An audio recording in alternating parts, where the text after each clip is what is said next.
We have returned at last to our conversation series. This is number 11. And we started off earlier on in the year with Eddie Lenihan. And I'm delighted tonight to welcome a very special guest, Mike Baillie, whose name is familiar to those of us who've been sort of studying archaeology for years. Mike has some very interesting evidence and theories and ideas, which I think you'll find fascinating as the course of the evening goes on. Mike is Professor Emeritus of Paleoecology at Queen's University Belfast and is principally known for his work in dendrochronology. And we'll learn all about what that is in a moment.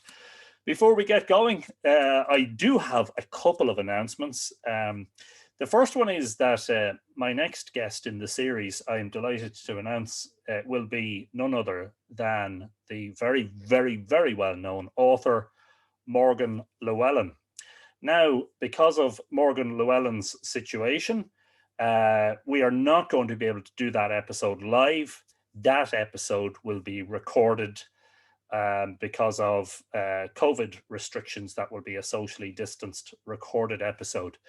But I will invite you, if you have questions for Morgan, please send them by email to mythicalireland@gmail.com. And I'd be very happy to ask her those questions on your behalf. I would also like to say thanks to, all the Mythical Ireland patrons over at patreon.com, but particularly to Phoenix Aurelius, who is our newest patron, who has joined since our last broadcast this night last week. Thank you, Phoenix. You're very welcome. If you want to check out patreon.com/Mythical Ireland, become a patron, support the work of Mythical Ireland, and get rewarded for doing so. So we must kick off because tonight's conversation, I think, is going to be a very exciting one. And I'd like to welcome Mike, if everybody's here and everybody's comfortable. Mike, it is customary of me to begin these conversations by asking the guest for a little bit of background. And I suppose in that regard, the best way to probably introduce the conversation is to ask you to tell us what dendrochronology is and how you became interested in it. Well, yes. Have you got 6 or 7 hours? I don't know about the rest of them. Well, it sort of goes like this. I ended up doing pure science at university, and my maths weren't good enough to pursue a career in physics.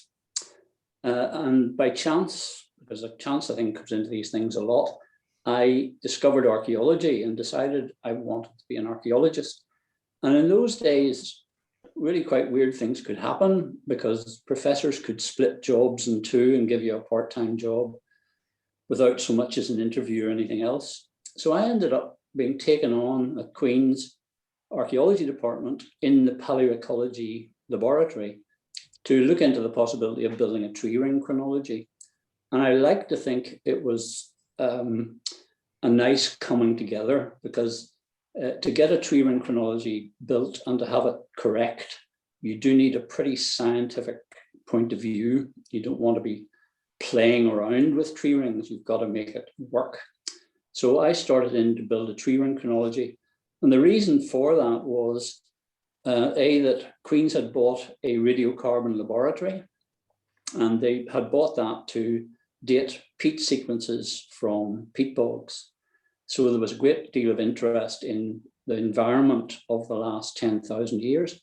And in the course of going out into bogs, people like John Pilcher, who I worked with the whole of my career in paleoecology, he had noticed all these bog oaks sitting around in the countryside because there were large amounts of land drainage going on. And when you're digging a ditch to drain land, you come across bog oaks, you prune them out because they're a nuisance, and you put them in a heap. And eventually they would just be reburied or burned.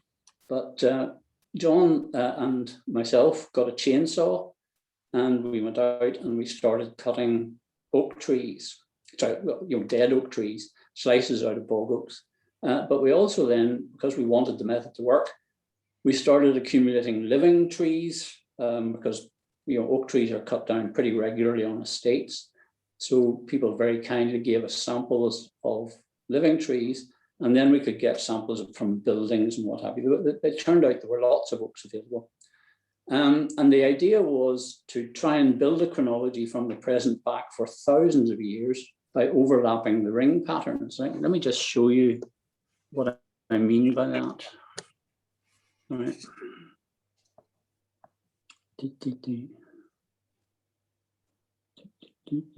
Overlapping ring patterns.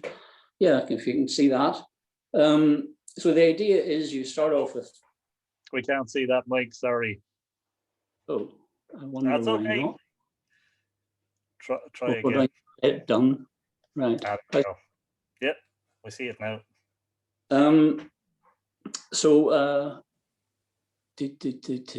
Yeah. So basically, you start off with trees of a single species. In our case, in Ireland, it was oak. You get living specimens, and you cross-match their patterns of wide and narrow rings, and you then overlap those patterns, as you can see in the diagram, with timbers from historic buildings, and then from archaeological sites and or natural sites, which are bog oaks principally. So we were setting out to do that, and we basically went out and collected lots of samples, worked out that we could actually measure the ring patterns and match them up on graphs. And we then realized that humans are not really to be trusted entirely. So we wrote a computer program, and we made an arrangement whereby if we couldn't cross-match the patterns of two trees by eye, where the computer said they did match, then we vetoed that. And also the other way around, if we thought we saw a match and the computer couldn't find it, then we vetoed that. So we only accepted matches between ring patterns where the human and the computer both agreed. And that worked nearly perfectly. We started out and gradually over a period of a few years, we had a 1,000-year chronology, wow. Eventually a 2,000-year chronology, using material, for example, from the Dublin excavations at Christchurch, and also a whole series of horizontal mill timbers that turned up right across Ireland because of all this drainage that was going on. Horizontal mills were built in stream beds. And of course, when the mills were eventually abandoned, the timber survived because they were wet in the stream bed. And we could simply go and where they'd been dug out in the course of drainage, we could sample them everywhere we went.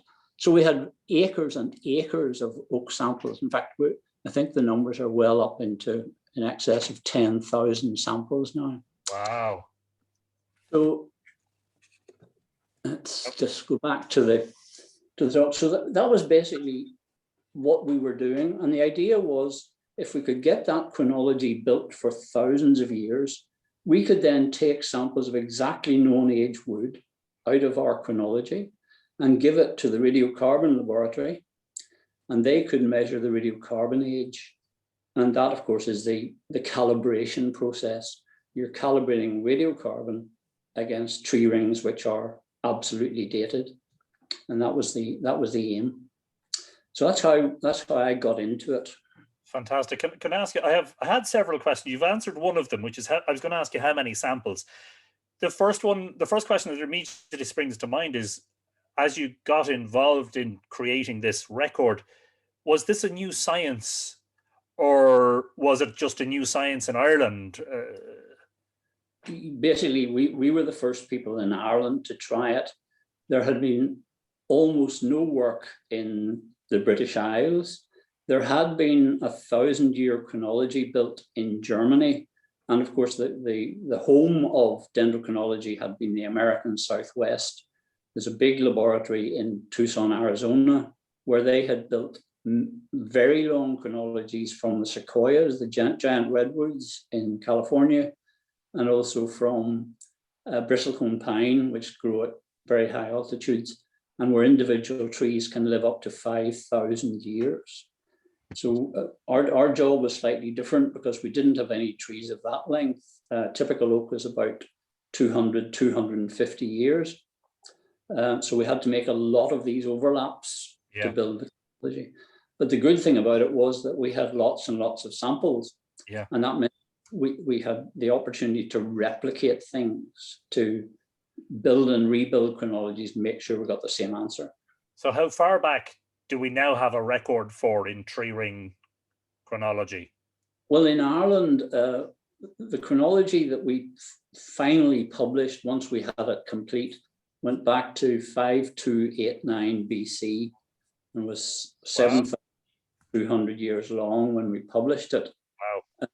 It has now been extended to about, I think it runs back to 5,470 or thereabouts BC. So it covers all the interesting bits of Irish archaeology. Yeah. Is it a case that, tell me, does it depend on your latitude or your climate in terms of oak preservation? I mean, is it only certain countries that can access oaks, or is it more widespread? There's very extensive use of oak right across Germany and even further east. So it's pretty widespread in Europe. If you go further north into Scandinavia, most of the chronologies are conifers. So that it's pine trees they have access to, and they survive just as well in lakes and etc. as the bog oaks survive in Ireland. Yeah. How long did it take you to, sorry, that maybe you said this and it wasn't clear, or maybe I just wasn't paying attention, but how long did it take you to put those 10,000 samples together to build this chronology? Was that a year? Was it 10 years? Was it a lifetime? It felt like a lifetime. It in fact took from 1968 to, really, we had our chronology complete by 1982. So it took 14 years. Yeah. But then in order to, if you like, make a final check, we started collaborating with German colleagues who had a very equivalent chronology. And once we were able to show that the two chronologies agreed, that's when we published in 1984. So 14, 16 years, yeah. Well, did you see regional variations? So for instance, I'm just throwing this out, where maybe there were narrowing or widening events in Ireland that weren't replicated in Germany? Or is it universal? I think, no, it's not universal. I think the way to look at it is when you've built a chronology which contains the information from a lot of trees, so it's giving you an average pattern for Irish oaks, you will then find that it cross matches really quite well with English oaks. And the English oaks really match quite well with German oaks. But Irish oaks don't match quite as well with Germany. So there's a gradation, and you would imagine that would be the case because Germany is much more continental than Ireland is. And also, if you'd grown up here, you'd be very aware of the fact that the weather in Belfast used to be horrendously wet. I maintain I didn't see the sun till I was 8. Whereas if you were listening to the BBC, they were sweltering in sunshine down in southeast England. So we pretty well knew the climate was a bit different here to there. If you tell, this is a hypothetical question, and I hope it's not fatuous, but if you dig, like if you're draining a bog and you dig a bog oak, you know, what age are these trees out of a bog? Or they're hardly likely to be less than 1,000 years old, are they? Let me sort of just explain this. The vast majority of bog oaks, if people come to us and say, I've got a bog oak, do you want to date it, or do we want to spend money to get it dated? I say, well, on average, they're about 3,000 BC. In fact, they run right back to 5,400 BC, and they thin out dramatically around about the change of era, around the time of Christ. There's a trickle of bog oaks in the AD period compared with the vast numbers which are historic. Yeah, that makes sense. In terms of oak that's preserved by methods other than in bogs, let's move on to the Corlea Trackway in County Longford, which, well, first of all, I suppose we should, just in case there are some viewers watching who've no idea what it is, Why is the Corlea Trackway important both from an archaeological viewpoint and from a dendrochronological viewpoint? Well, let me try and put it into context. Basically, for many years, we were acquiring timbers to build the chronology. And of course, once we had the chronology even more or less complete, for example, if we had the last 2,000 years absolutely dated, if somebody turned up timbers from a crannog or a very late trackway, we could date them for the archaeologists. So it was a sort of symbiotic relationship where we were getting samples and they were getting dates, and everyone was basically happy. So the sort of thing that happened, this is just exactly what happened with Corlea. A paleoecologist who was doing pollen work on Corlea bog noticed this trackway was being uncovered in the peat digging. And he sent a sample up to Belfast. And this goes back to your regional aspect. We couldn't date that single sample. And it was broadly believed that these trackways, which are split oak trunks about 3 meters long, laid side by side across a bog. It's a huge undertaking. Unless you've seen one, it's hard to get your head around the scale. It's more like a motorway than a trackway. People would think of a trackway as a single plank. This was a roadway 3 meters wide, built of solid oak. So one timber from that enormous 2 kilometer long trackway came up and we couldn't date it. So we got in the car one day with a chainsaw and went down and we cut a selection of samples. And as soon as we even had 4 ring patterns cross-matched, so we had a little Corlea chronology, it dated just like that.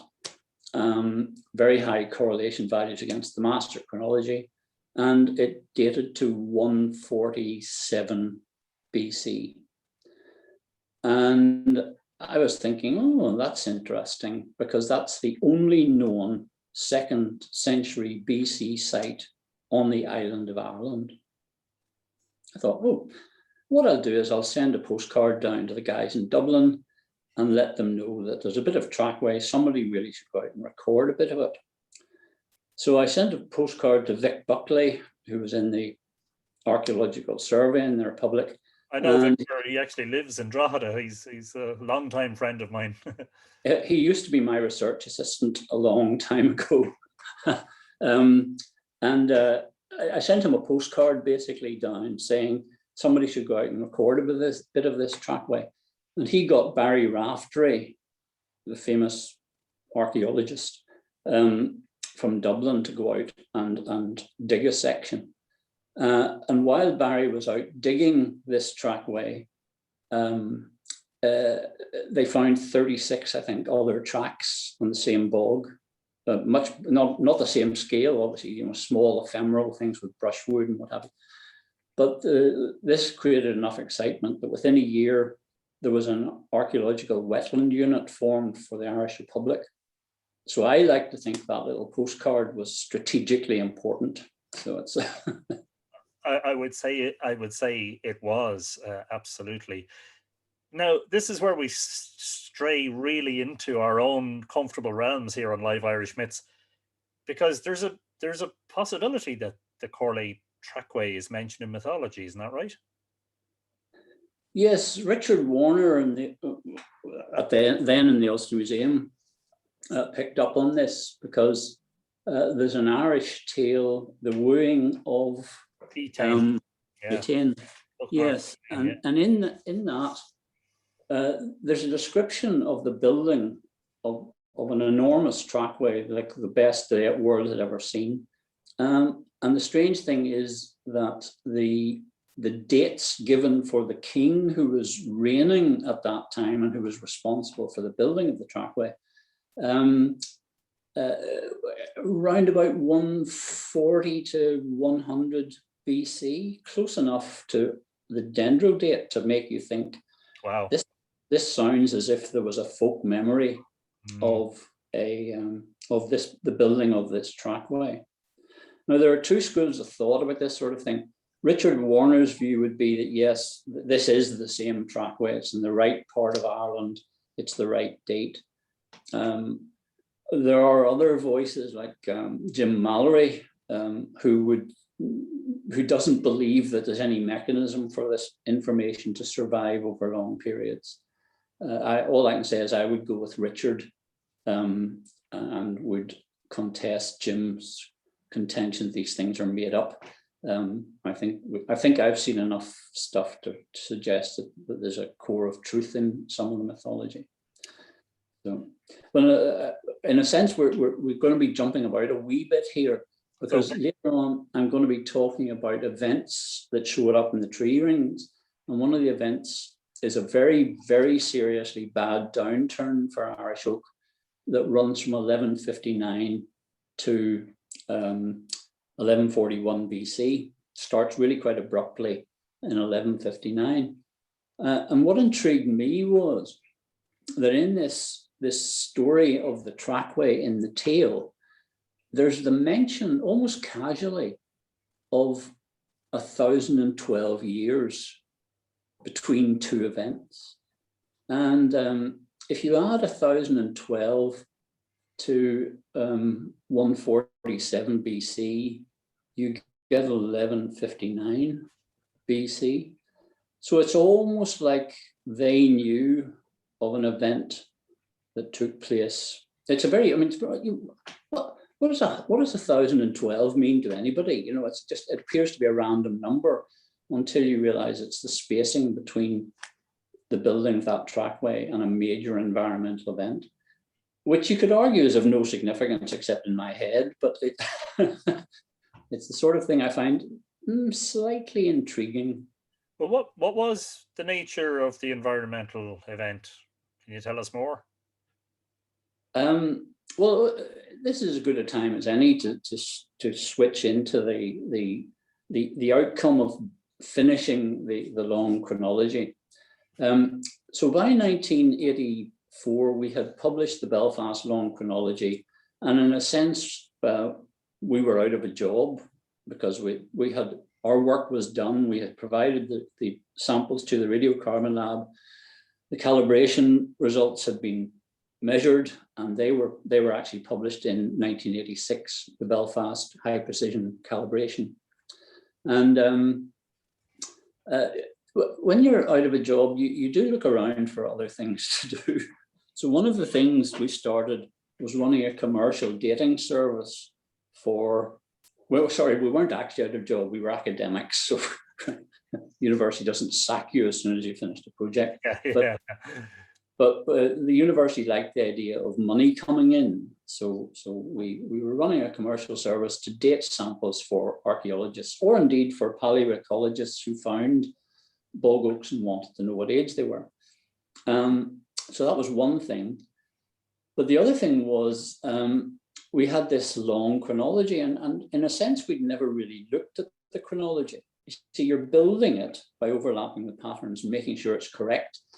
But this is Ireland, where nothing bad ever happens environmentally.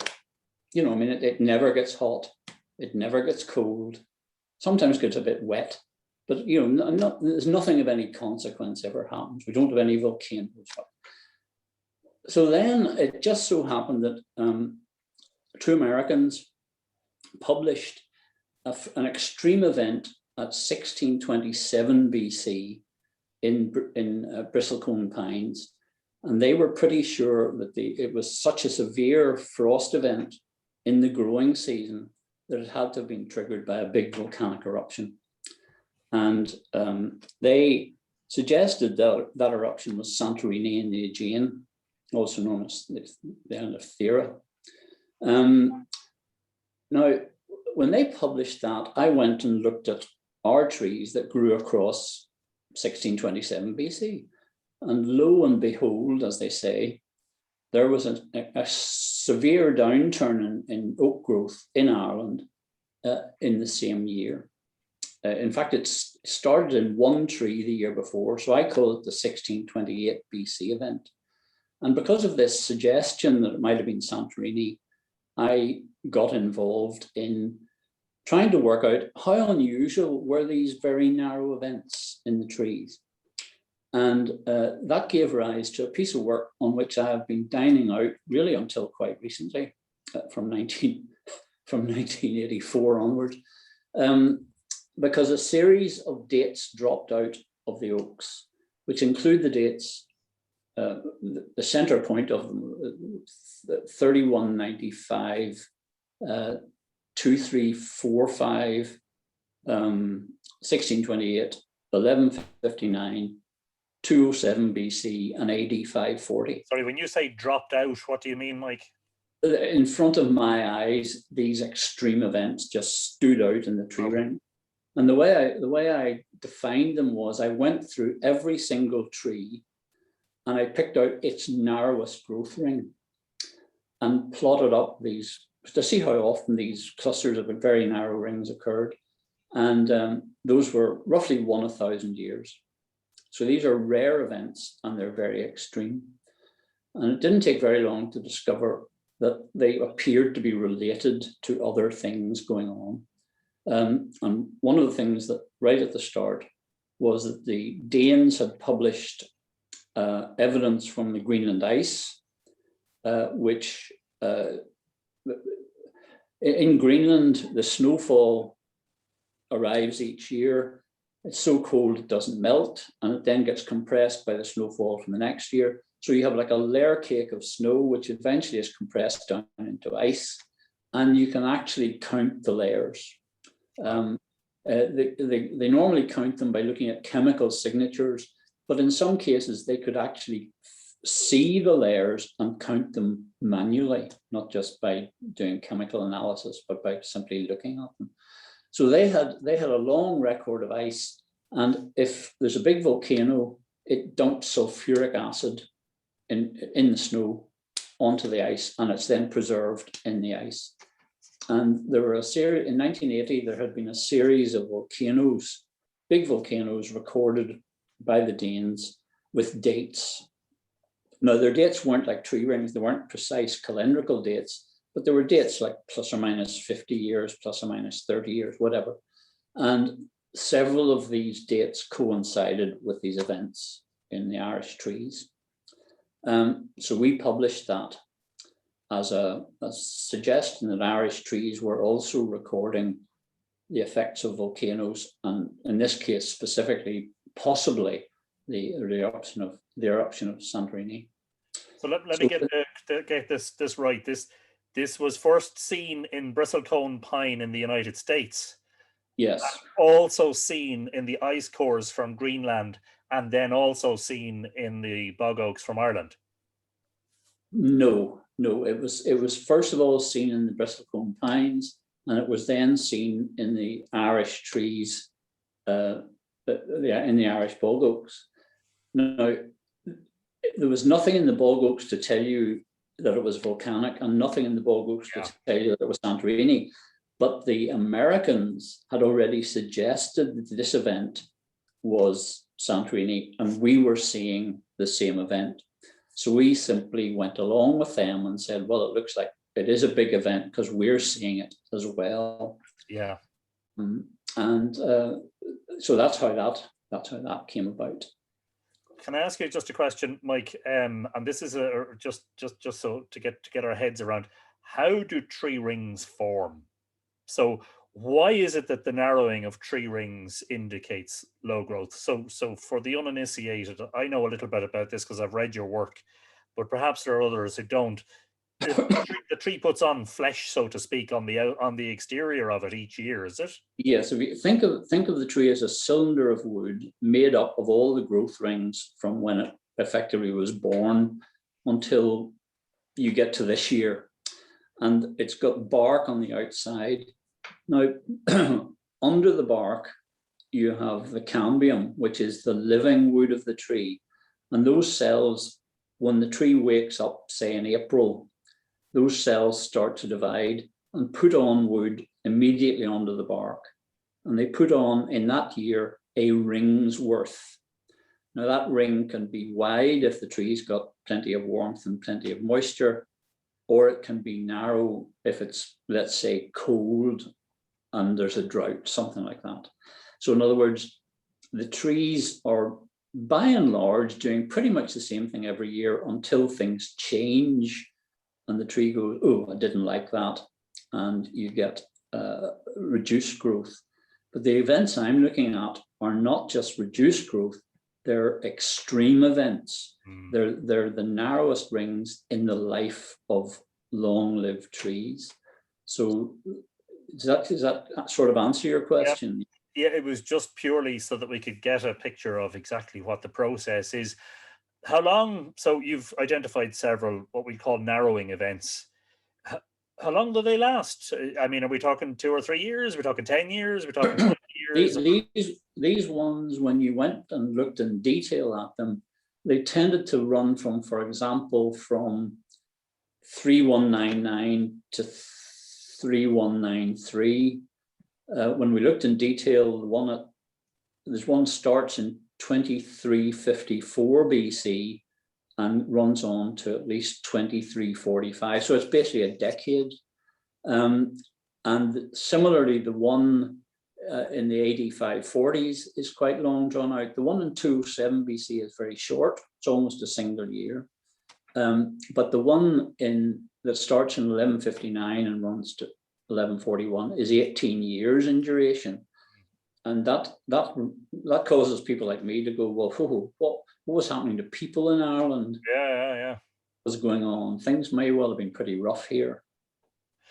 And we'll get to that because there's evidence of, events that are linked. So tree ring narrowing and human catastrophe. We'll get to that, of course. Let's just venture off that pathway just for a little moment, because I did have a question there, and it's an interesting one. Artworks that are painted on oak boards can be dated using dendrochronology. Is that right? Yes, indeed. Yeah. In fact, anything that's made of oak can be dated by dendrochronology, providing that the oak is from somewhere where it has a chronology. In other words, the dendrochronologist has to have a relevant chronology. So to give you an example, when I was working on the Dublin excavations, I specifically avoided working with boats timbers, because a boat's timber could have been a boat that was come in from somewhere else, from another country, and just happened to be wrecked, broken up in Ireland. So you didn't want to use those. You wanted to use timbers you could be pretty sure were local. So you tended to stick with structural timbers from houses and other buildings, which were much more likely to be local, and which also cross-dated with other local timbers from other sites. So boats and planks generally, things like panel paintings, they can be moved about, so they're a dangerous game, and that was what made the whole issue of dendrochronology applied to paintings so interesting, because a worker in England called John Fletcher had built chronologies from very, very high prestige paintings in the Royal Collection, in the Society of Antiquaries collection, what have you. And he had suggested dates for this chronology, but it didn't agree with anything we were doing. So there was, let's say, a falling out between the Oxford laboratory where he worked and the Belfast laboratory where I worked, because he was claiming he knew the dates of these oak panels, and I was claiming that I couldn't see how they dated. And then we were mentioned earlier about luck. One day, Keith Briffa, who was ended up as professor in the University of East Anglia, was very interested in climate being extracted from tree rings. And he arrived in our lab one day, he was a fairly regular visitor, with a handful of oak cores from Finland. And I explained to him that one of the issues was the number of sapwood rings, which are the outer growth rings. Roughly in Ireland, 32 plus or minus 9 is the number of sapwood rings. But these art historical panels, there seemed to be something wrong with the estimate of sapwood. So I sat him down and he measured up and found that unlike Irish trees, 32 plus or minus 9 rings for sapwood, these Finnish trees only had 14 plus or minus 3. And that piece of information clicked with a possible dating we had against a random German sample.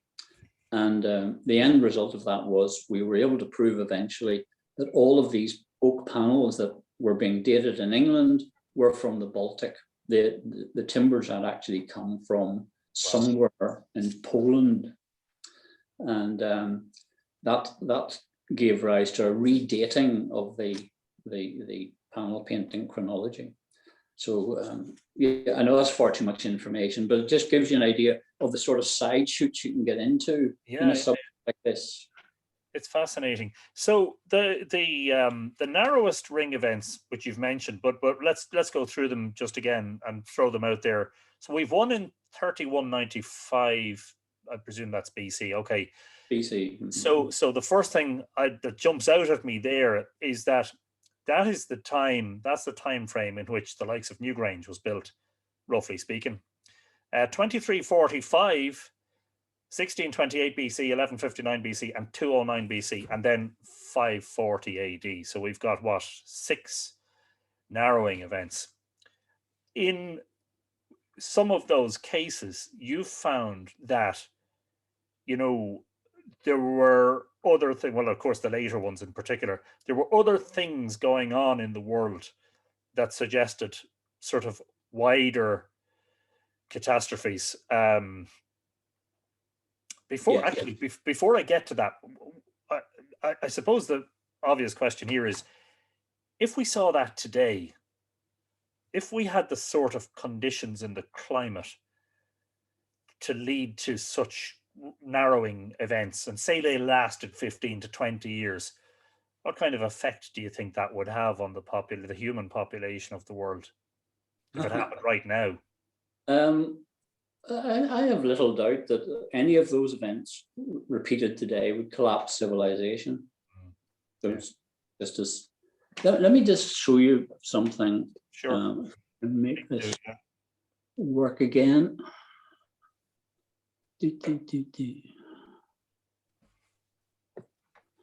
This is quite an old picture, but this was. You've listed the events, you know, from 3195 on through to 540 AD. 540 is the last of the events, not because bad things haven't happened since, but it's the last time we have bog oaks. After that, nearly all the timbers are archaeological and hence probably land grown. The bog oaks, you have to remember, since we haven't discussed it so far, we're growing on the surface of peat bogs. There are no modern analogies for those trees. In other words, you can't find oaks growing on peat bogs anywhere anymore. So these were very rarefied trees. I mean, a big oak tree growing on the surface of a peat bog. I mean, don't ask, it doesn't make any sense, but they did. And then when they blew down, they were buried. And that's what farmers find when they're draining their land, and what we used for the chronology. So the reason for just mentioning that is that of all the events, the only one where there should be good historical information about it is the 536 event. Now, when I looked at it in detail, what it turned out was that, yes, there's a big downturn in 536, but there's an even worse downturn. The really narrow rings are 540, 541. And in fact, I've habitually called it the 540 event, not the 536 event.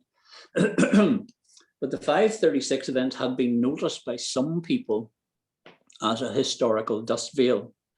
And it was known that there were famines in various parts of the world, from the Mediterranean to China. And we also know that the Justinian plague broke out. It arrived into Constantinople in 542 and then swept through Europe and was pretty much as bad as the Black Death, as far as we know, killed about a third of Europe's population over time. So you had that's what I call a catastrophic event. And you can see that it lasts for a number of years. In fact, it's reasonable to say things started to get bad in 536 and certainly went on to 545. And other people have extended that and even suggested it extends on to 550. So that would not have been a good time to be around, I think is the way you would put it. I wouldn't think so. When you looked at the Irish annals, you know, they're quite reliable for historical events, perhaps not so much, it could be argued, for prehistoric, but we won't go there for the moment. What were the Irish annals saying about this period of time that might link into all this?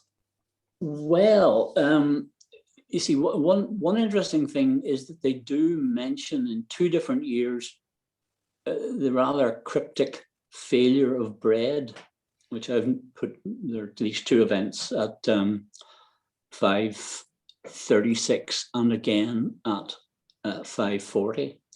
And the annals at that time really are fairly thin. What's sort of peculiar is that I started going through, let me show you, I started going through looking for the documentary evidence that would tell me exactly what had happened. And I think,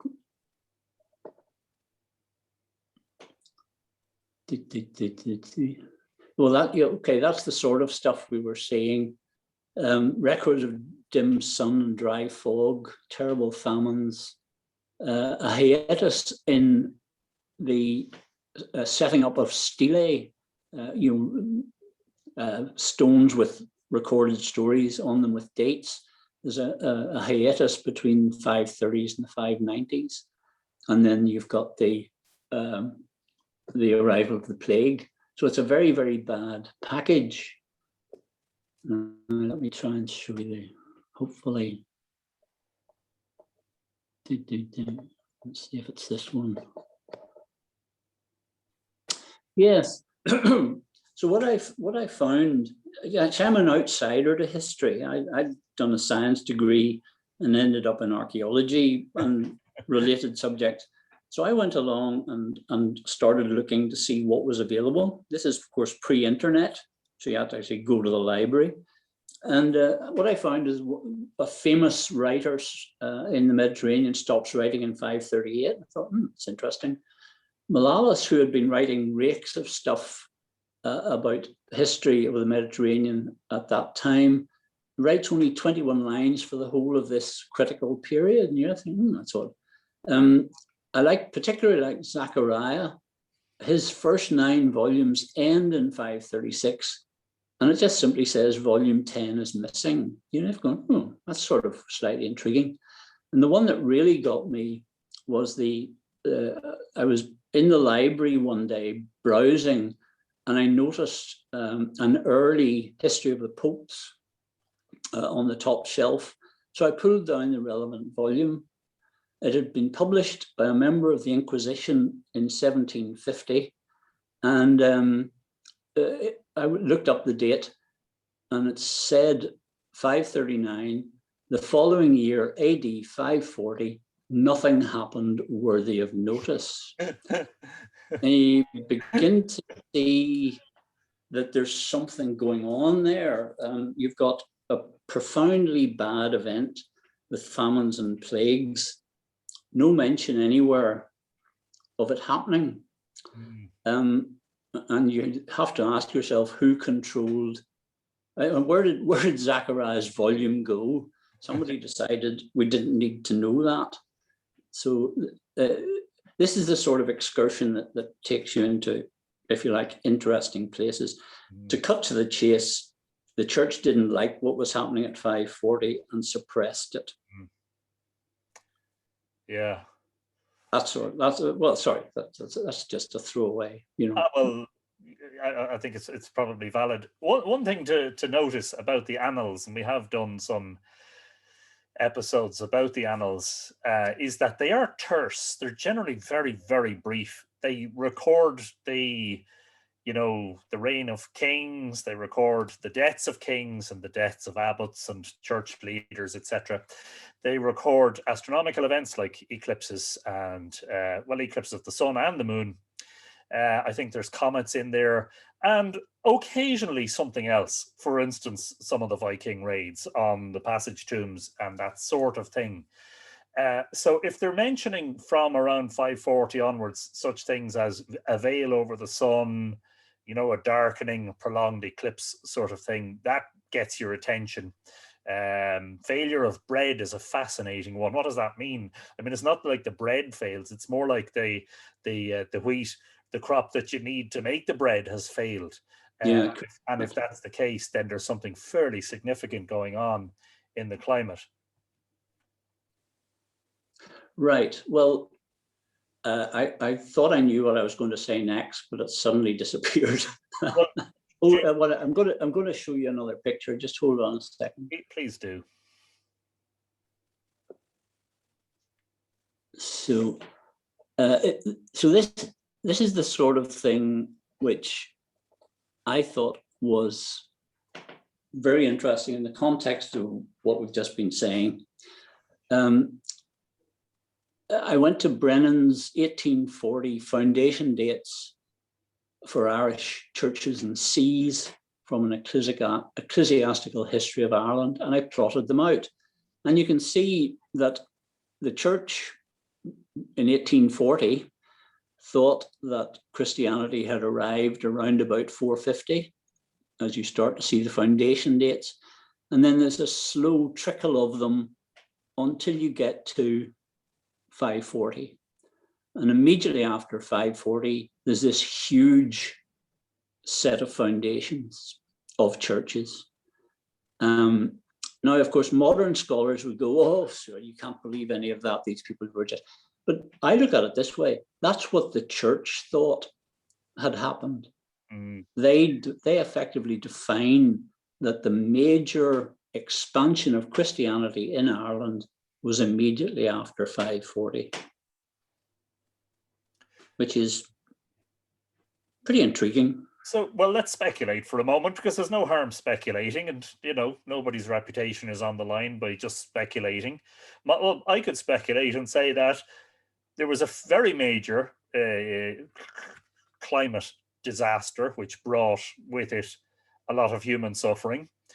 And suddenly, amidst all the uncertainty, people turn to religion, and this God who's suddenly been, recently been introduced into the country as the one to whom you turn in times of trouble. So that's what I see. The graph, to me, paints a very stark picture. Perhaps I'm seeing it from a biased standpoint. But that's what it looks like to me. However, well, it's what it looks like to me as well. Yes.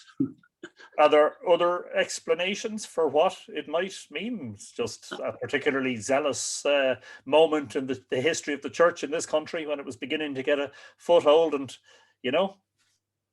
Yes, well, the implication is that you'd have to colour that with the Druids attempting to stop what was happening and failing. So that's that's certainly how the priests would have regarded it. So. Yeah. But let me go to another picture here, because I've never given a lecture quite like this before. So I went into the web today and picked out. This is the Danish ice core work. Now, we've been talking about a tree ring event that starts in 536 and is then even worse in 540 and subsequently.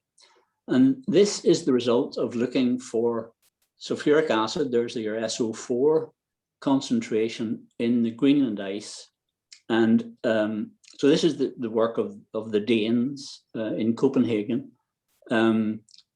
And these are their various ice cores.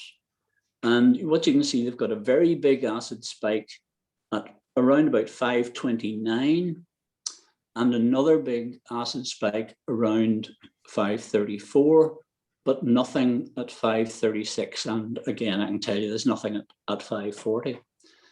Now, there's an interesting bit of science, you see, because that meant that because the Danes reckoned these dates were very, very good, they wouldn't shift their two acid layers to my tree ring dates, 536 and 540, for reasons I can tell you in a minute if you remind me. So what that diagram leaves is that there's no volcanic acid at the 536, 540 events. So we had previously, because of the dim sun records, believed that it was volcanic. But with this evidence from Greenland, it became a possibility that it wasn't volcanic. And I then went out on a limb. You were saying speculation was good.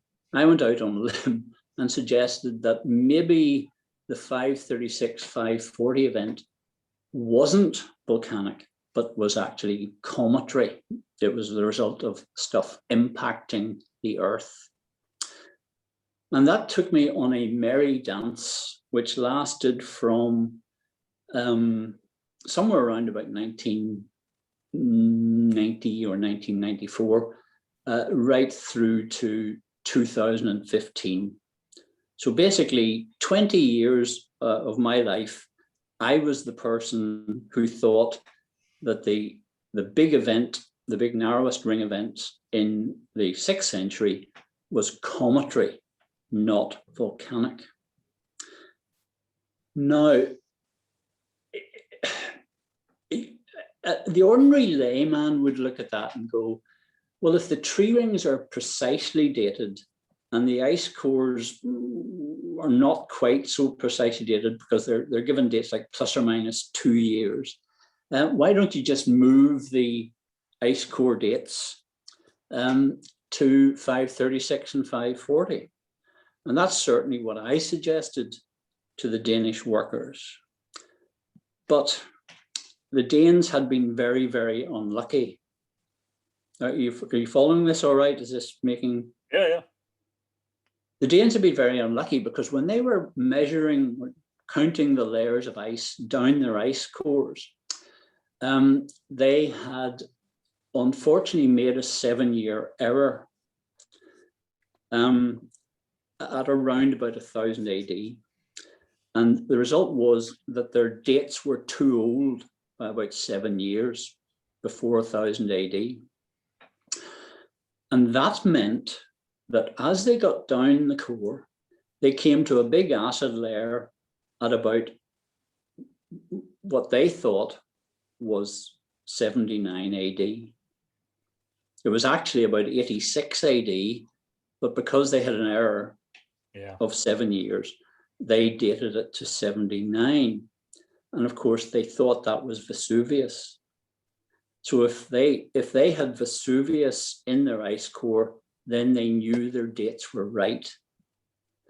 So because it's a classic example of Murphy's Law. If something can go wrong, it will in spades.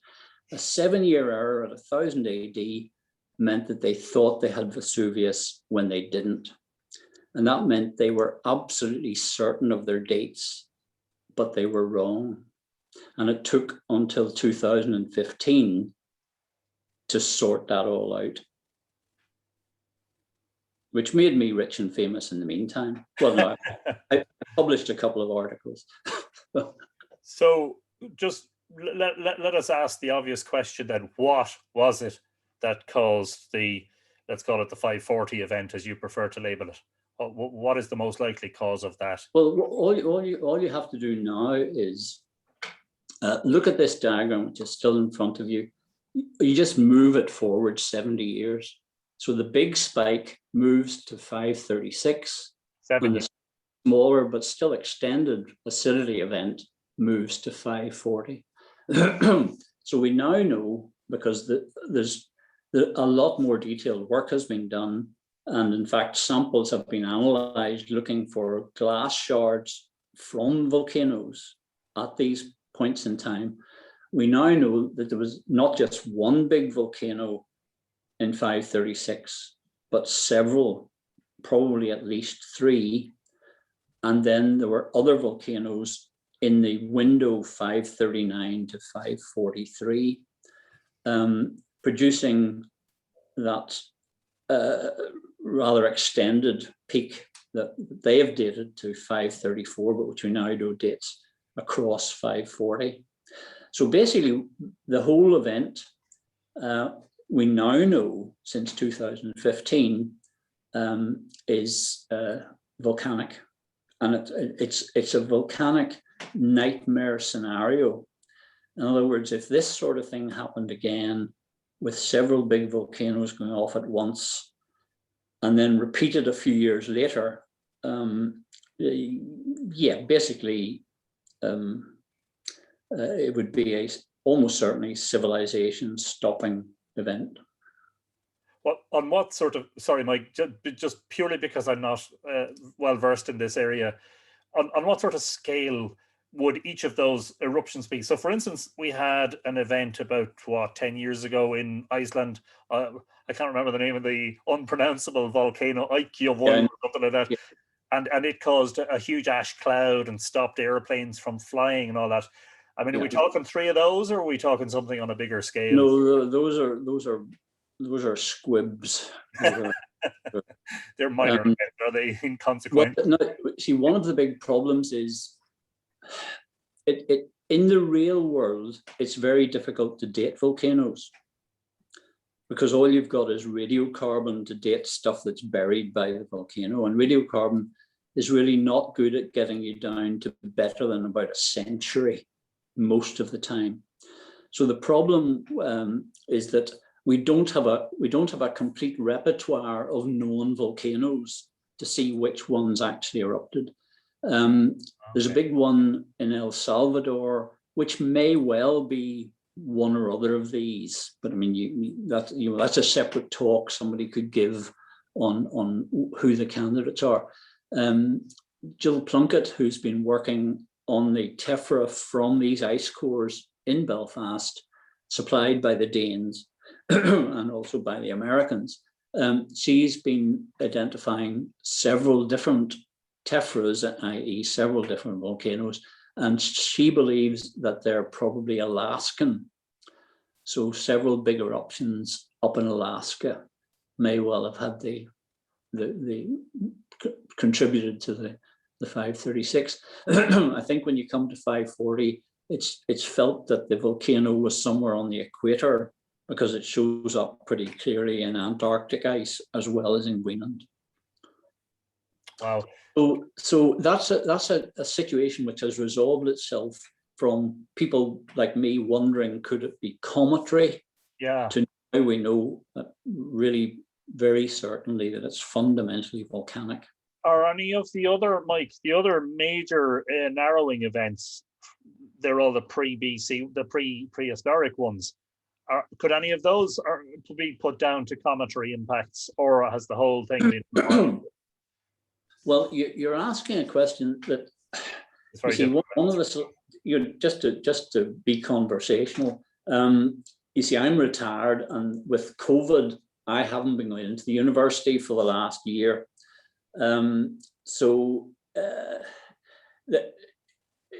I'm not actually completely up to date on what the very latest is, say, on the ice core work.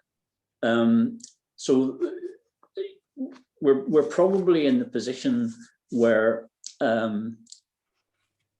we can be pretty sure that there was some volcanic content around the 2350 event. We at the present time don't have any evidence for volcanoes affecting the 1159 to 1141 BC event. And the 207 BC, which actually is recorded, we think, in 208. In other words, the trees are affected the year after whatever happened and was recorded in China.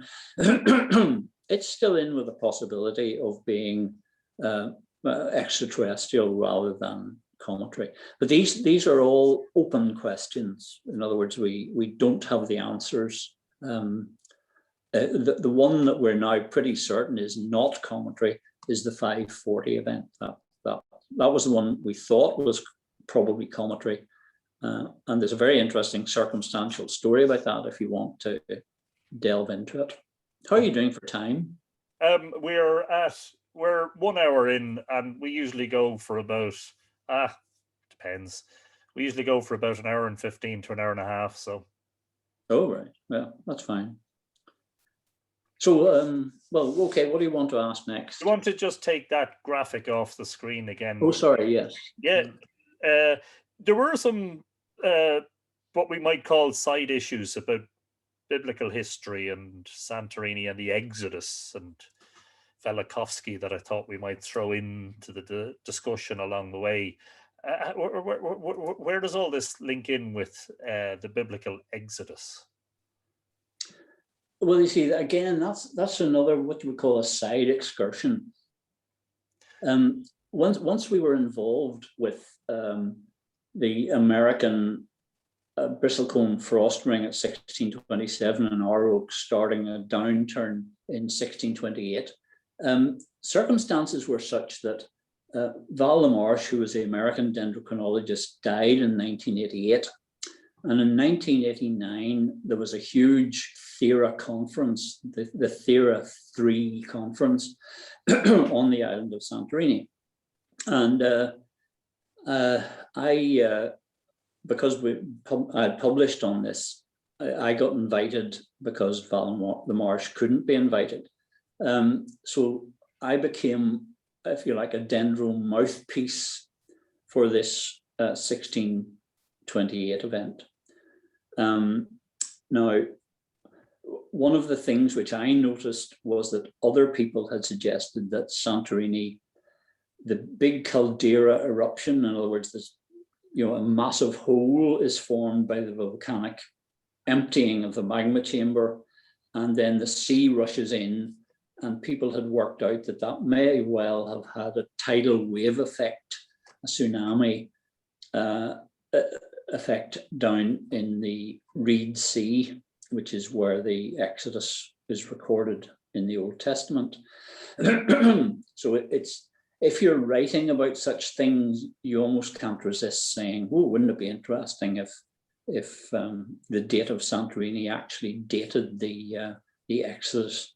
But that's just a side excursion, because you're entering into something which isn't. It's not really scientific. It's more emotive. You can't resist mentioning it, but you're probably better not to do any more than mention it. It's a possibility. Yeah. And if you get involved in the issues there, you'll just get yourself into trouble, basically.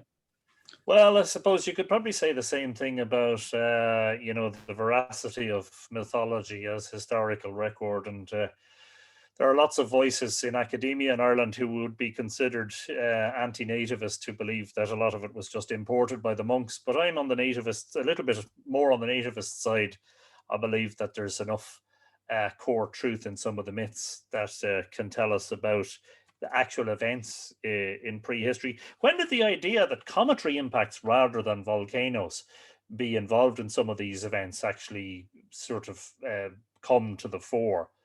Well, yeah, see, that my great advantage was that I don't come with any historical baggage.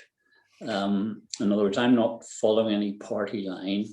So I have a scientifically derived catastrophic event which ties in with whatever information there is. So I'm quite happy that I've got a big, so this is me talking in, say, 1993. I'm quite happy. There's a big volcanic event, double event. And one of the joys of this job, you see, is that I went to a volcano conference, and volcano conference in Germany, you had 600 of the world's leading volcano people there, and they're all in plaid shirts with beards, and you could just sit down and coffee with the guys who'd written the books. and they're just ordinary, normal, academics with a strong fieldwork component. And as a result of being there and talking to some of these guys, I got invited to a conference on volcanoes in Hawaii. So I was, if you like, milking all of this. And what came out was that I got to that point where I've already shown you the illustration of where you really can't define a definite volcanic cause in 1993, because the Danes, their dates were off, and history's not really telling you exactly what happened. And then I chanced to come across the death of Arthur. Now, coming from my science background, I knew nothing about Arthur.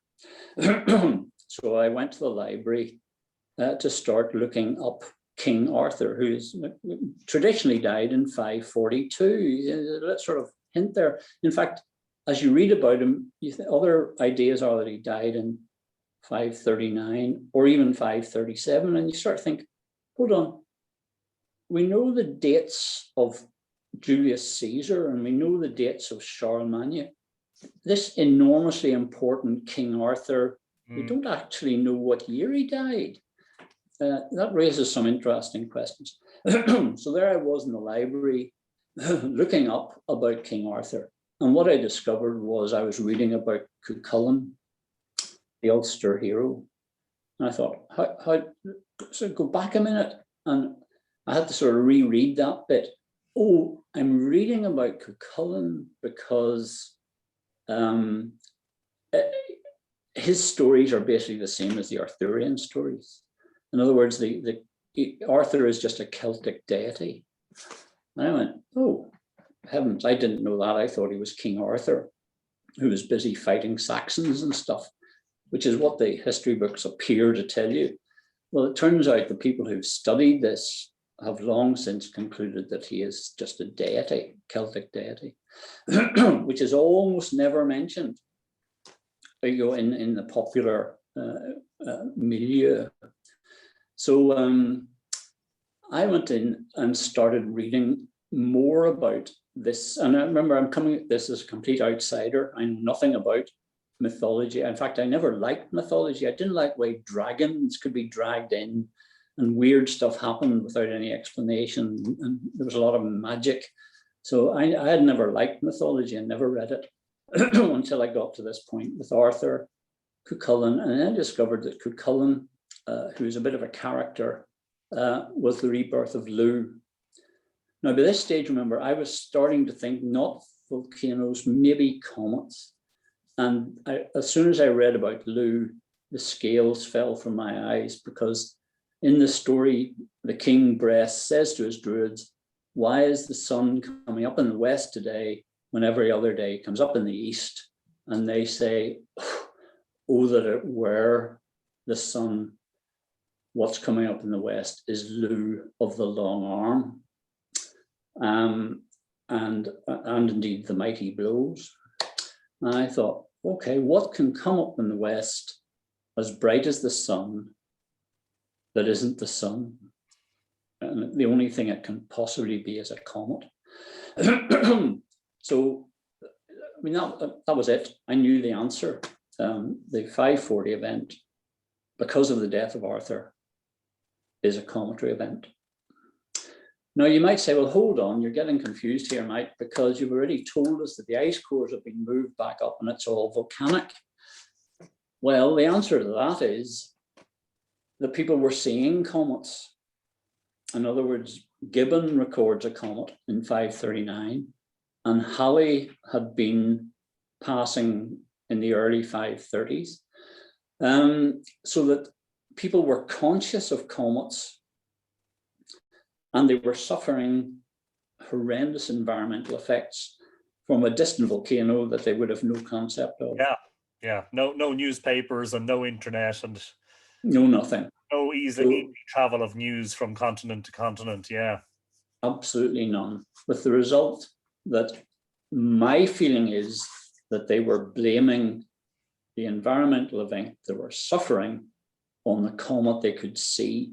And it's quite likely that they had prior experience in their myths or their own legends that you could have bad conditions at the time comets are strongly visible.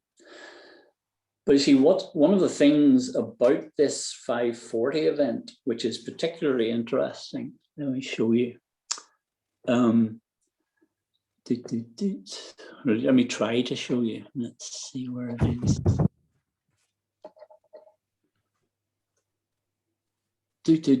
Right. One of the things I picked up about Cuchulainn was that he went through his paroxysm, where he appears as a bright youth, undergoes this frenzy, and then heads off as a bright youth again the next morning. And it's the description that got me: 3 layers of hair, and he could jet red blood from the top of his head to the 4 corners of the heavens. And I thought, that's really not normal. Mm-hmm. What could do that?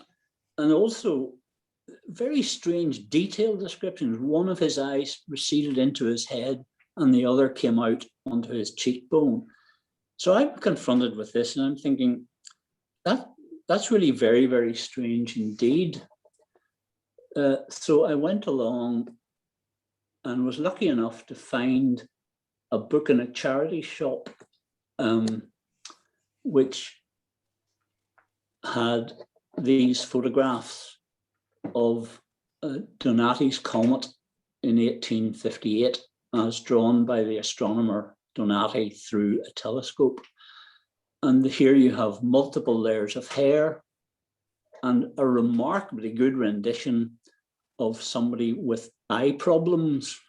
We're not seeing those, Mike, by the way. What? Oh, sorry, I haven't pressed the button. Yeah, sorry about that. Ah, there we are. So as soon as I saw that, I went, well, there's Cuchulainn in his paroxysm. I mean, that's just, and the implication was that he was a comet close enough for this to be seen with the naked eye, which is a pretty terrifying proposition. Imagine that, not just a distant little puff of cotton wool like Hale Bop, but something that, well, looks really quite terrifying. For some reason that I don't think has ever been rationally explained, comets have a bad rap throughout history in various civilizations. When you see a comet, it's supposed to be, I mean, Halley's Comet is on the Bayeux Tapestry, and there's guys pointing it up at it going, hey lads, this can't be good, you know? They get a very bad rap.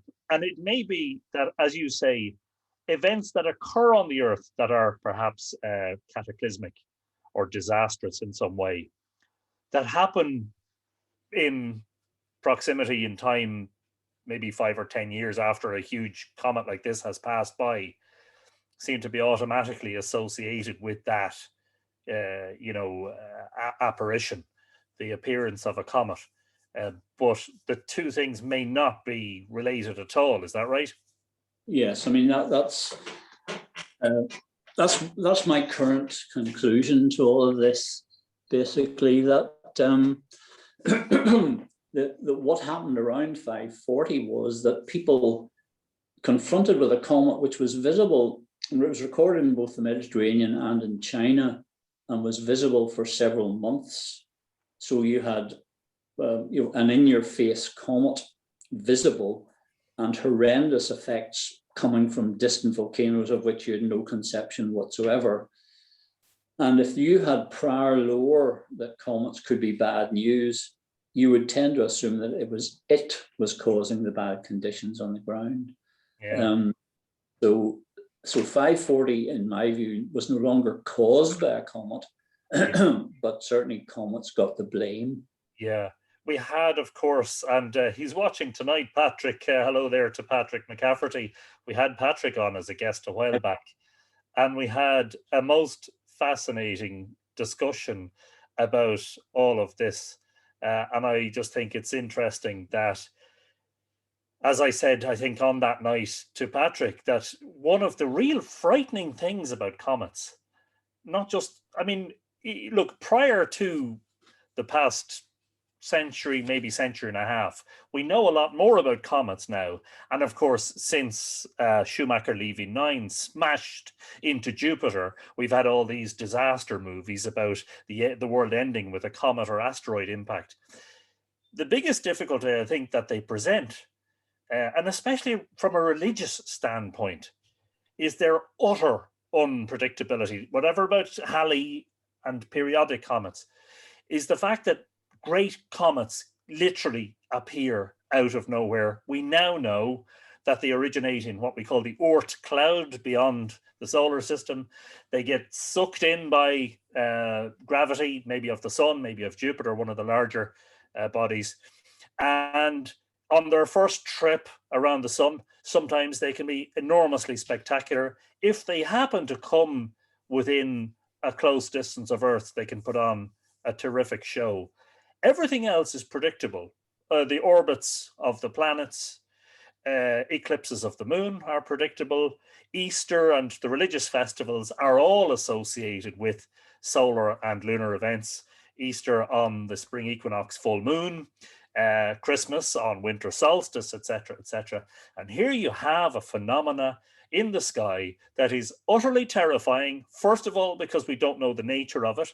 Second of all, because it's so unpredictable. And third, this very important link that we're talking about here, that perhaps if something bad happens within 2 or 3 years of a major cometary apparition, then we can naturally blame the events on that apparition. There wasn't really a question there. That was just a long rambling statement for which I apologize. No, fair enough. No, that all makes reasonably perfect sense to me. And just to mention, because I haven't done so yet, Mike, your own book is Exodus to Arthur, Catastrophic Encounters with Comets, and then co-authored with Patrick, and we spoke about this in that episode, The Celtic Gods, Comets in Irish Mythology. Can I ask you, Mike, this is 1995, is that right, when it was published? 99. If you were publishing that today, how much of it would be revised? I hope that's not a... I think it's fair to say, well, you would have to rewrite it as factually as you could, which is you would end up explaining pretty much what I've tried to do tonight, which is that we thought it was this, new evidence has come in, and now we think it's that. So it wouldn't be called catastrophic encounters anymore, but might be influence of comets or something. So yeah, fascinating stuff. And that was the last question that I had to ask. Can I just, on behalf of Brendan Byrne, who sent in a question on email, just to remind people that if anybody would like, Mike, I hope you don't mind, but we normally do is we take a couple of live questions from the audience. Perhaps if you want to ask Mike a question, you might just let us know in the chat. Just type, I would like to ask Mike a question, and we might just take 2 or 3 if there are questions, which hopefully there are. Brendan's question was, okay, you have actually answered it already. Considering the availability of bog oak, what is the oldest tree rings available to study in Ireland as a window to our past? And I think your answer to that was something around 3470. Sorry, no, 5,470. 5470 BC. Yeah. So that's Brendan's question answered. Are you continuing to work in this sphere, Mike, or is there a point at which you say, right, you know, I'm retiring from this, and I'm, you know, is there? Well, actually, I am retired, long retired, but we have such a store of information from the tree rings. Only a certain amount of it has ever been published. So I was saying to one of the contributors tonight, Johnny McEnany, I was saying to him the other day that I was going through some old files, and I had plotted a chronology from the north of Ireland, the Irish chronology, if you like, and I plotted it against a chronology for oaks, bog oaks from Lancashire. And the two were, when you smooth the data, remarkably similar for long periods of time. And then just occasionally they would do the opposite. It's almost like somebody had drawn a barrier down the Irish Sea. And I was saying to Johnny, really, I should simply plot out sections of this and publish it, because people would be interested to see the dates at which things, to see how similar they are most of the time, but to really focus on these alternative periods when things are different, which might be of interest, who knows when, but a record that should be put out there. So although one is retired, one may still be doing that sort of thing. Yeah. But if you're up for an anecdote, let me tell you a famous anecdote about this, which brings in English trees. We had been laboring away, collecting trees from every place we could find them, every bog, every farm, which had heaps of bog oaks. And we'd been doing this for years. And what we found was we had a chronology running back to 947 BC. And then we had a gap. And then we had a long chronology, literally thousands of years long, but floating. It was only dated by radiocarbon to give us an approximate age of where it fell. So it could either have overlapped slightly, and we couldn't see the overlap because you have to have a long overlap of these patterns for them to link, or it could have been a small gap. And we kept on sampling more and more bogs, and what we kept finding was the same gap. We could bridge the gap. And we sent two research assistants, the two Liz's as they were called. We sent them over to England to sample lots of oaks in East Anglia. And they did that and brought it back. And all of the oaks fell before the 10th century. So that didn't help. We were at the position around about 1980 of thinking we're maybe going to have to go to the Germans and collaborate. Now, the reason we weren't collaborating with the Germans, we knew the German dendro workers, but we didn't want to collaborate with them because the ultimate check on both our chronologies was when they were complete, compare them. And if we got the same answer, we'd know they were both correct. So we were saving that, what I call tertiary replication, for when we had all finished our chronologies. But things were so bad that we were starting to think we were going to have to use German chronologies to bridge the gap. And this doesn't go on much longer, but you'll get to the point in a second. So I was going to a conference in Durham, and it was so expensive in those days to fly to Newcastle that it was cheaper, believe it or not, to fly to London and take the train up. Think what it would be now. So on the way up, I happened to be sitting on the west side of the train, and I was looking out at one point thinking, oh, that moorland, that must be the North York Moors. And then we passed a field, and sitting in the middle of the field was a pile of bog oaks. And I thought to myself, well, no one will ever find those. Absolutely in the asshole of nowhere. Literally within. Oh, don't stop now. Oh, technology, come on.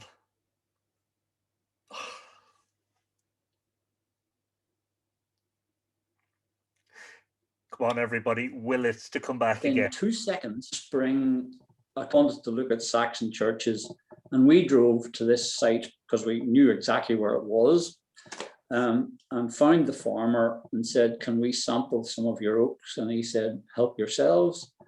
And the site was called Swan Car.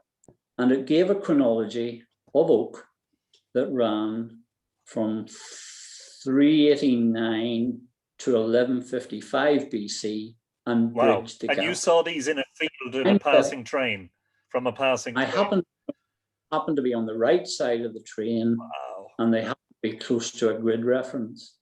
So now that's one level of freakiness. But the thing that really drove it home that there's something non-random about all of this chronology building, in other words, it's been done before, is that I've already mentioned that the chronology we had ran back to 947. Well, when we dated the Irish chronology through this link from the Swan Car chronology, it ended in 949. There was one single year of a gap. Now that is freaky by any standards.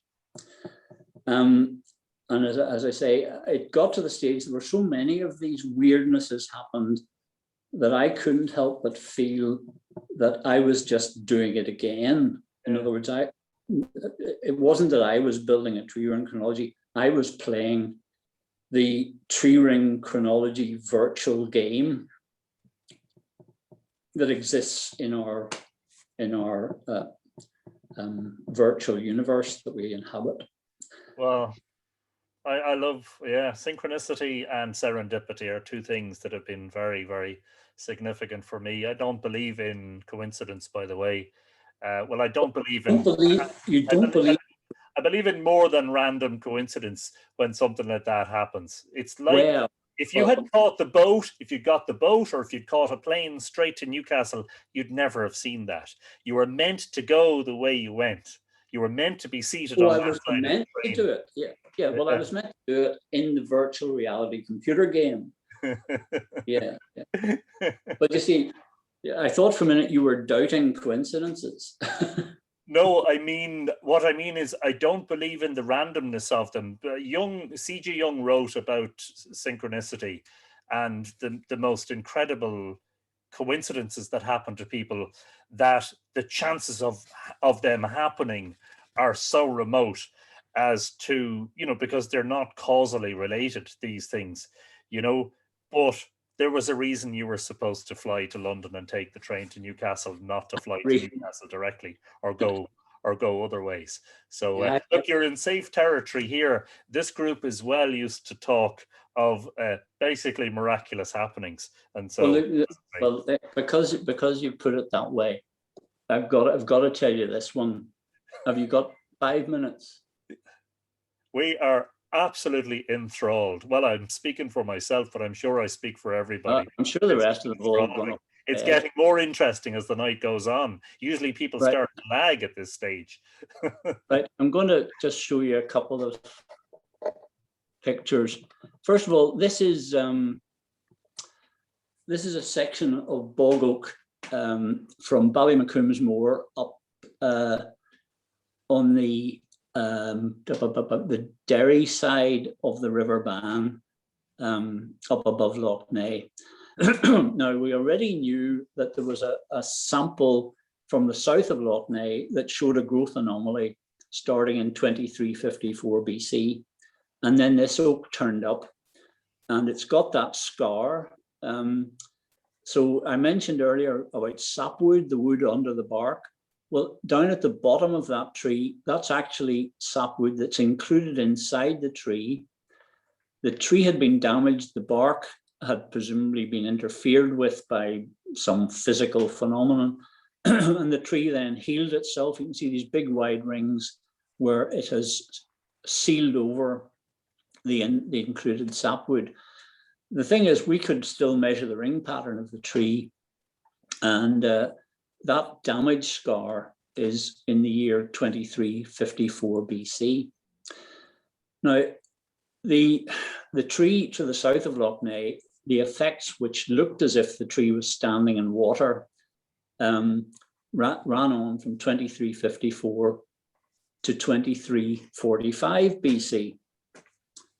And I therefore published an article suggesting that there had been an inundation of Lough Neagh, a big flood event of some sort, from 2354 to 2345 BC. And then I discovered that Archbishop Ussher's date on the Old Testament for the flood was 2349 to 2348 BC. So by chance, by coincidence, the date given for the biblical flood that nobody believes just happens to fall in this narrowest ring event in the Irish Oaks, which appears to be related to the effects of, pardon me, water. So this was a localized event that he made into a larger event, is that right? Well, not if you believe the Bible, since it killed everybody in the world except one boatload, but we'll not go into that. You know. Anyway, that's not what I was going to tell you about. What I was going to tell you about was this. Now, this is freaky in the extreme. A few years ago, I finally got fed up doing television interviews, because television interviews, unlike a conversation where you can develop a story, television interviews, they want 2 minutes soundbite, always the same one, always me saying the world is going to end, and that's it. They would film me for a whole day and a half, or maybe 2 days, for a 30-second soundbite. And so I said, I'm not doing it anymore.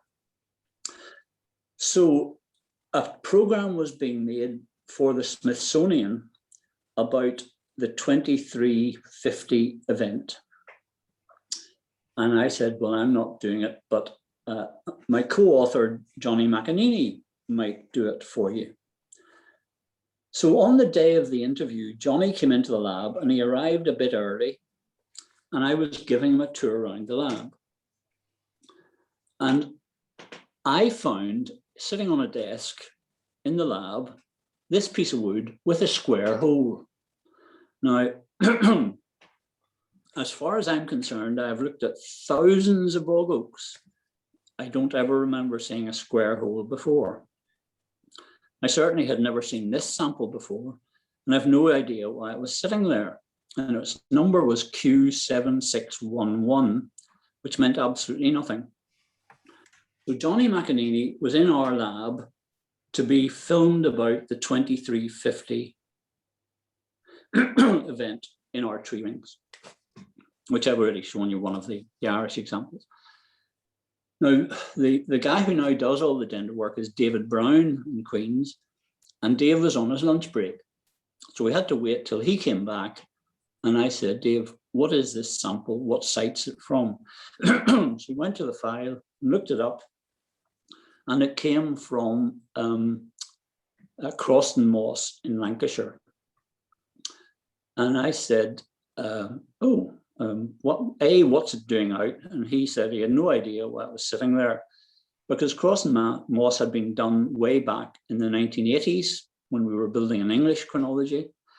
And yes, it was just, there was no explanation for this timber with a square hole.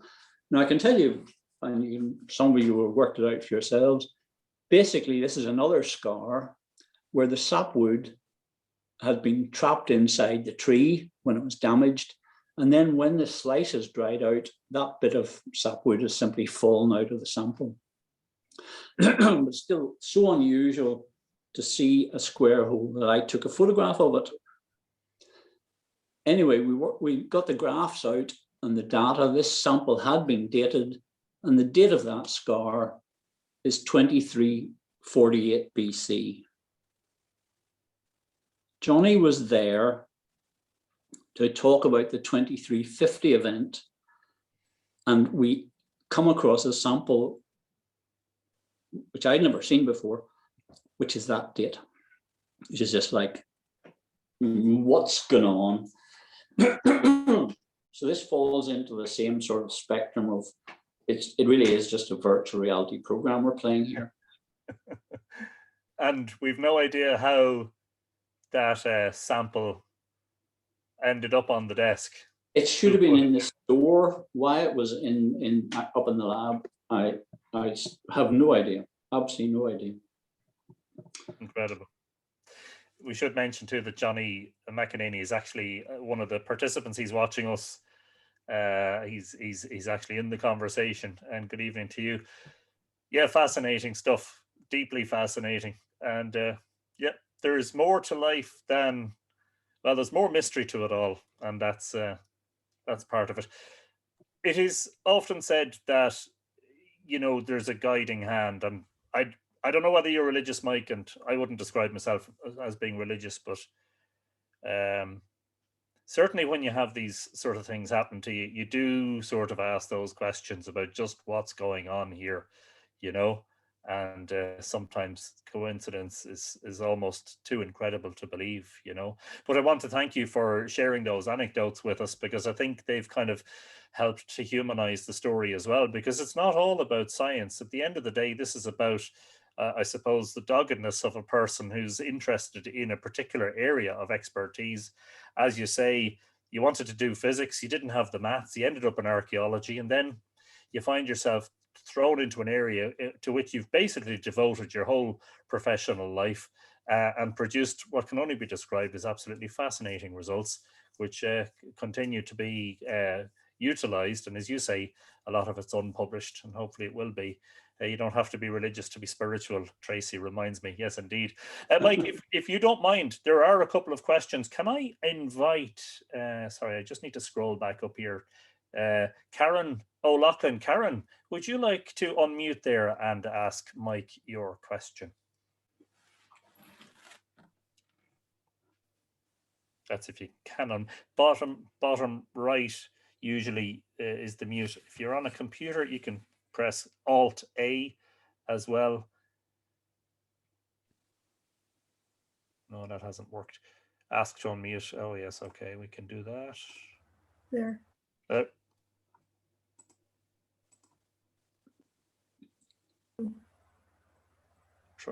think we have you now. Say something. Hello? Yep. All right. Okay. Well, my question goes back to when you were talking about comets as being, you know, non-planetary influences that affected people. And I was going to ask if aurora may be also non-planetary influences that you knew of. But before I ask for your answer, I wanted to put my oar in about this idea of myth. And I wanted to just say that I strongly believe in oral history. I wrote a book on the history of Caribbean tsunamis. And at a certain point, the scientists were all poo-pooing everything about that. But when I got down into the prehistory of, well, it isn't prehistory, but it was pre-scientific information, I really depended on the oral history. And there were a few famous naturalists that supported, well, I supported what they were saying. So I just want to say, when people talk about mythology and give it a pejorative sense, I am with you, Anthony, that there's no such thing as a pejorative sense for mythology. So I made my stand. Yeah, history is propaganda. Written by Victor, and Joseph Campbell said famously that mythology is probably a better guide to history than, or to real events than history. Anyway, ask your question, please, Karen. Well, do you think that auroras have any major influence, as well as comets, as non-planetary influences, as you were talking about the comets? Or well, aurora, no, it's not really my subject area, but when I discovered the whole Cuchulainn story and his paroxysm, a lot of the things that were being described sounded like an aurora. And so I was asking the radiocarbon guy in Queen's, Jerry McCormick, who's now the Vice Chancellor of Stirling University. He was an atmospheric physicist. And I said to him, what would happen if a comet came close to the Earth? And he said, well, it would probably be spectacular, because if it passed through the magnetosphere, you would get all of these incredible colored streamers. So you almost have to imagine that this thing, which we might call Cuchulainn, a sky god, it wouldn't just be layers of hair, but you would have these incredible colored streamers associated with it. And there even are hints of that in the stories. It's almost like they're describing spiraling ribbons round his hair in some cases. So it could be that a close comet could trigger a major auroral display, and that would be fascinating. Actually, I tried to think of all sorts of things. For example, at 540, Anthony was sort of saying maybe it flipped people into Christianity. But the sort of loose thinking that came to me was, what would happen if a comet did come very close to the Earth, or fragments of a comet ran through the atmosphere and created oxides of nitrogen? And of course, one of the common oxides of nitrogen is laughing gas, which is a recreational drug of choice. So if you dose the Earth's atmosphere with nitrous oxide, people would have a heightened religious experience. And there's a freaky sort of thought you don't read about in books, that could well be the influence for religious change. Fascinating. You heard it first on Five Irish Bits in Conversation. Thanks a million for your question, Karen. Yes. Thank you for joining us. And we've one question from Peter Woods, and I think we'll close it at that, because we've been on for an hour and 3/4, and it has been fascinating. It has been deeply fascinating. But we are asking a lot at this stage of our guest. Peter, I'm not sure if you're live or if you want me to read out your question. I can. Peter's question was, are there any other trees that can be analysed other than the oak? I presume, Peter, that refers to Ireland, because we heard about bristlecone and we heard about... in Ireland, is the oak the only reliable wood through which we can get a chronology? If you're going to build a long chronology, you're restricted to oak.